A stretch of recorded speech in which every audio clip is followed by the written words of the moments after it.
Okay, we're gonna unbox BX-00 25th anniversary customized set. Let's open.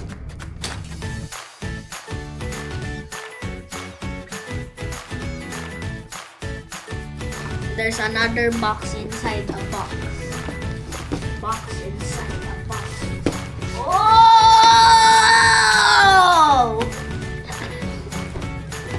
25th anniversary set. See?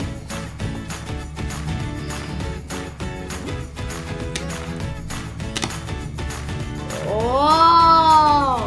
That just the box alone just looks so good. And the signature. Okay? Ganun.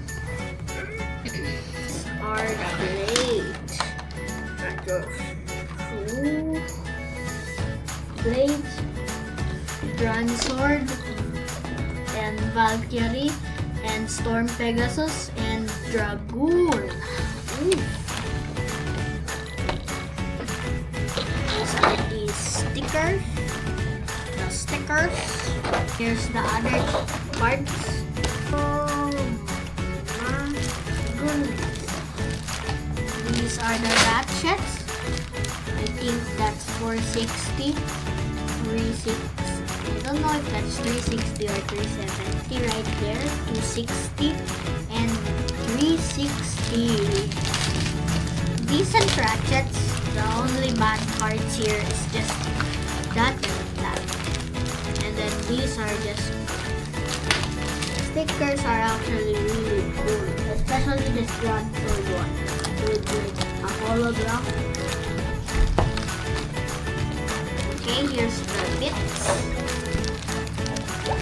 Okay, flat, rubber axle, rubber axle, rubber axle. Yay! Rubber axle! Okay, here's the launcher. That looks like the Cobalt. This reminds me of the Cobalt Dragoon launcher. The left spin launcher from Cobalt.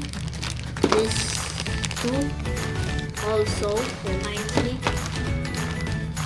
And this one is pretty much just the same, but with a golden thing that says 25th anniversary.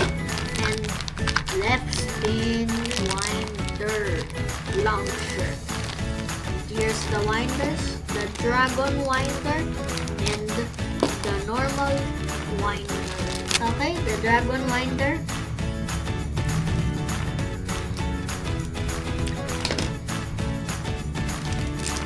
Oh, that's nice. That's cool. And the normal winder. That's cool too.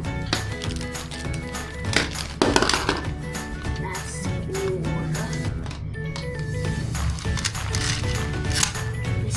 Does it spin? Okay, decent spin power. Here's the stickers. I don't know if we're gonna use that. Let's do some test battles. Let's do some test battles. Do some test battle. You're doing good.